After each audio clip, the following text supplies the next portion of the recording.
सत्य घटनाओं से प्रेरित है। जिनके साथ ये घटनाएं घटी उसकी वास्तविकता उन्हीं तक सीमित है। भूत प्रेतों और अपसामान्य विषयों के होने पर चैनल कोई दावा नहीं करता और न ही प्रोत्साहन करता है। बस एक दावा करता है और वो है डर।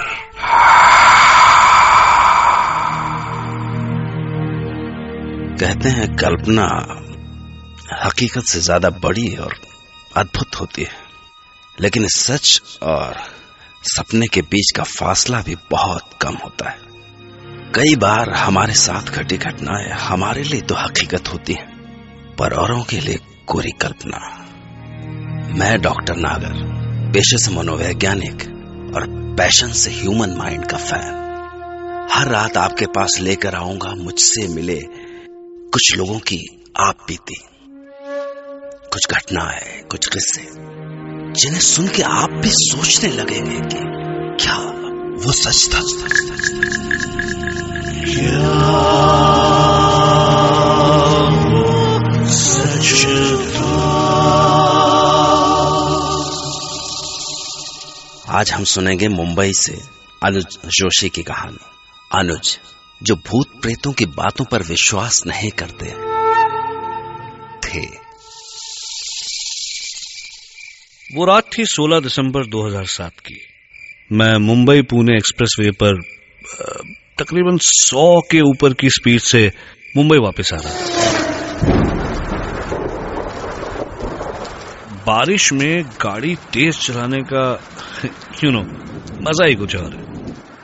पर मेरी लाइफ में आगे क्या होने वाला था मुझे उसका बिल्कुल भी अंदाजा नहीं था।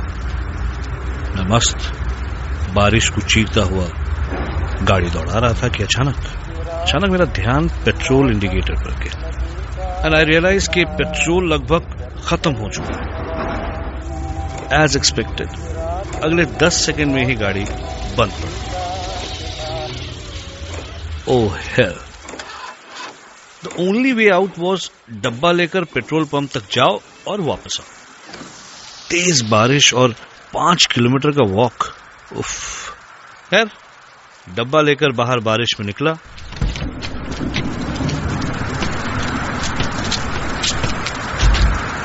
भगवान का नाम लिया और चल पड़ा। तब लगा जैसे भगवान ने मेरी सुनी, क्योंकि 10 कदम ही चला था कि देखा कि पीछे से एक गाड़ी चली। मैंने लिफ्ट मांगी और गाड़ी रुक भी गई। तो मैंने कांच पर नॉक किया, होपिंग कि मुझे लिफ्ट मिल जाए। लेकिन जब कांच नीचे हुआ तो पता नहीं क्यों एक अजीब सा डर लगा।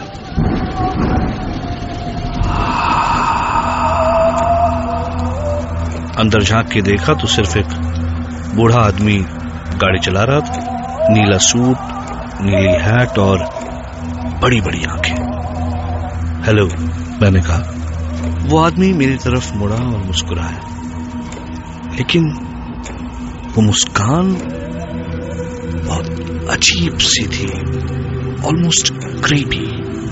और तब उसने अपना मुंह खोला और उस आदमी की आवाज सुनकर ऐसा लगा मानो किसी ने मेरी पीठ पर बर्फ डाल दिया। उसने कहा, हेलो।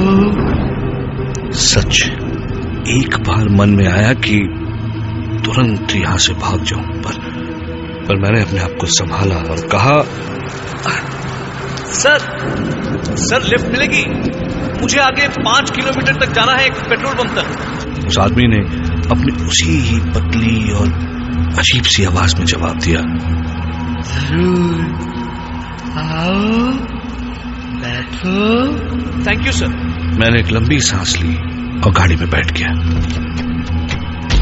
कई बार कैसे होता है ना, वो कुछ करते ही मन से आवाज आती है कि गलत किया बॉस, गलत किया। बस वैसी ही आवाज मेरे मन में आ रही थी। मैंने फाइनली कहा, हेलो सर, मेरा नाम अनुज है। Call me Freddy. Okay, hi Freddy. वो मेरी तरफ देखकर मुस्कुराया। पतले से सूखे हुए होंठ और पीले रंग के टेढ़े मेढ़े दांत।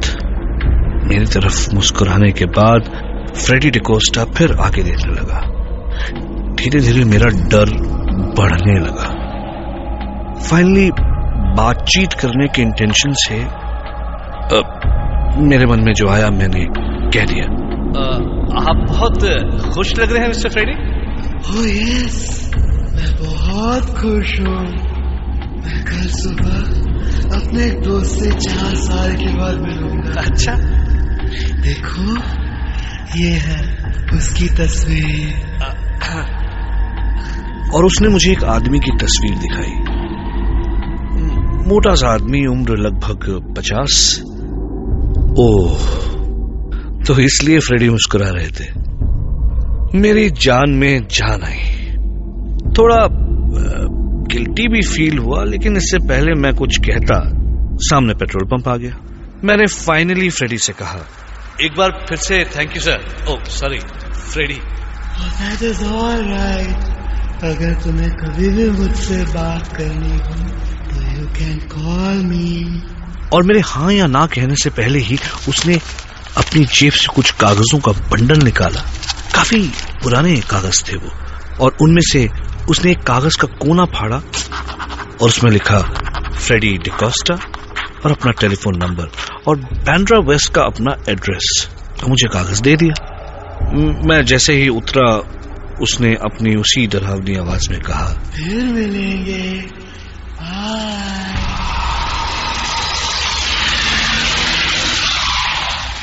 और तुरंत कार निकल गई। मैं उसके तुरंत बाद अपने कपड़ों को बचाते हुए पेट्रोल पंप में घुसा। वहां खड़े पेट्रोल अटेंडेंट ने मुझे देखकर पूछा, क्या साहब, आपकी गाड़ी बंद पड़ गई है क्या? हाँ यार, तो अच्छा हुआ कि लिफ्ट मिल गई। लिफ्ट? काय का लिफ्ट साहब, आप कितने दूर से चलते आ रहे? सही मायने में मुझे अब डर लग रहा था। भाई मैं पेट्रोल पंप के सामने एक गाड़ी से उतरता हूं और पेट्रोल पंप के अटेंडेंट को दिखाई नहीं देता। ये बात बहुत अजीब थी। मैं जैसे तैसे अपनी गाड़ी तक पहुंचा और गाड़ी चलाते हुए फाइनली घर आ गया। अगले दिन सुबह उठकर ऐसे लगा मानो कि सब कुछ सपना था। लेकिन मॉर्निंग न्यूज में कुछ देखा तो सब कुछ याद आ गया। एक प्लेन क्रैश की न्यूज टीवी पर आ रही थी।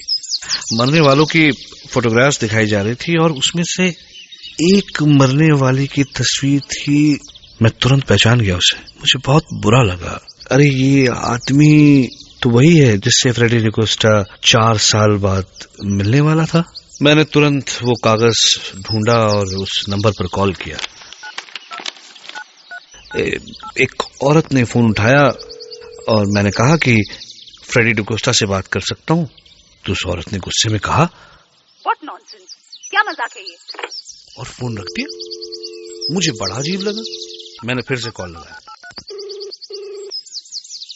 हेलो, अपनी मालकिन या मालिक को फोन दीजिए। और ये कोई बात करने का तरीका है? सामने से औरत ने मुझसे भी ज्यादा गुस्से में कहा, Do you know? आप मेरे हस्बैंड फ्रेडी डिकोस्टा के बारे में बात कर रहे हैं, जिन्हें मरे 4 साल हो चुके हैं।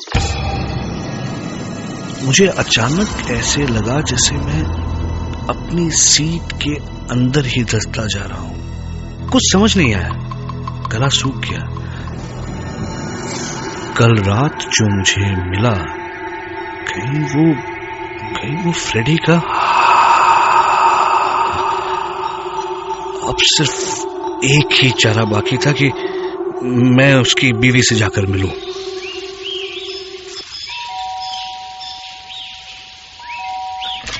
Yes, may I help you?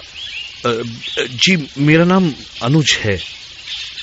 वो मैंने आपसे फोन पर बात की थी आपके हस्बैंड फ्रेडी के तुम जाते हो या मैं पुलिस को बुलाऊं?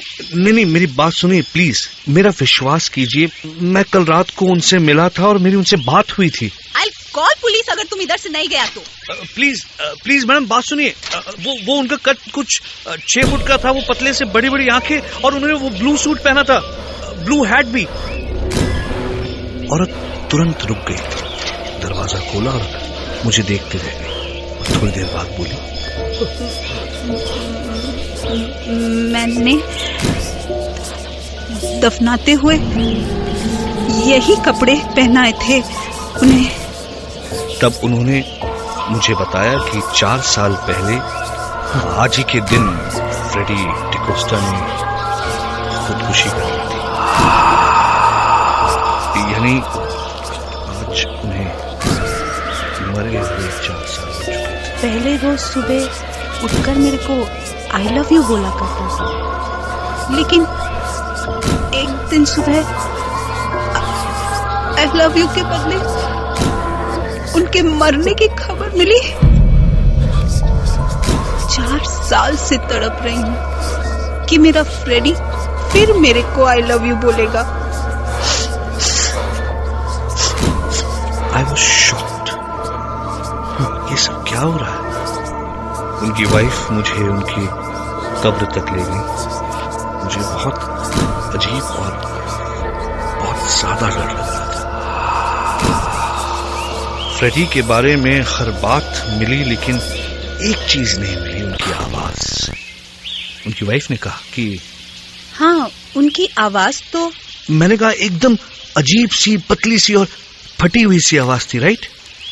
तो उन्होंने कहा नहीं, उनकी आवाज तो मोटी थी।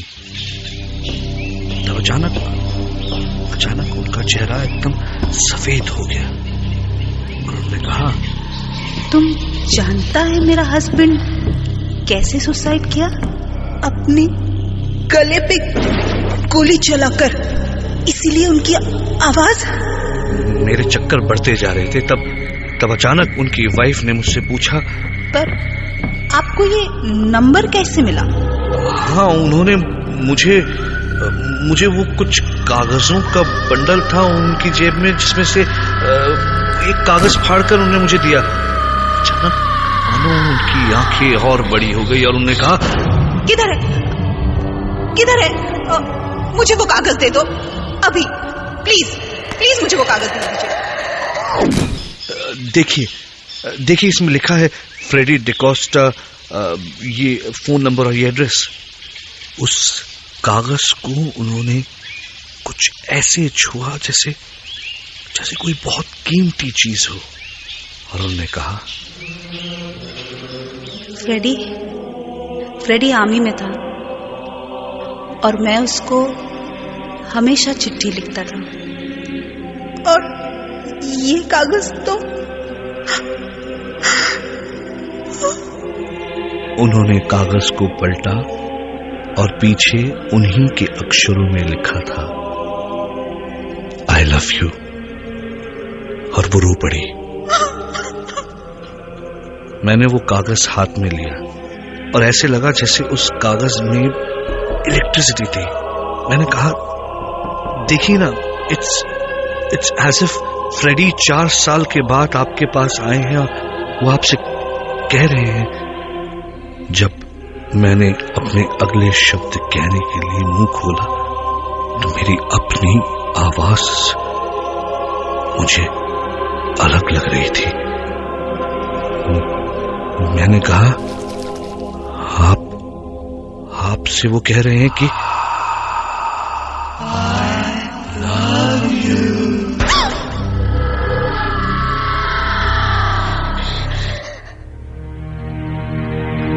हमारी चेतना पर किसी का जोर नहीं है।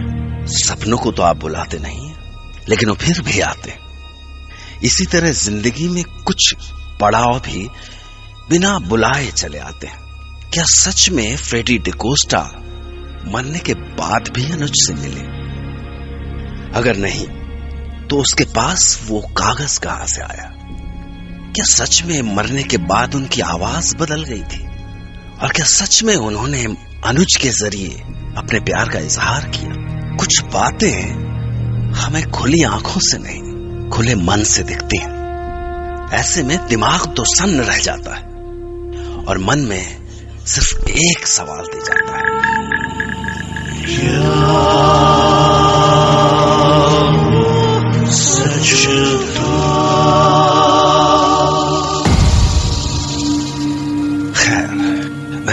इंस्पेक्टर नागर, कल रात आपसे फिर मिलूंगा एक नई सच्ची घटना के साथ। फिर मिलेंगे। हाँ।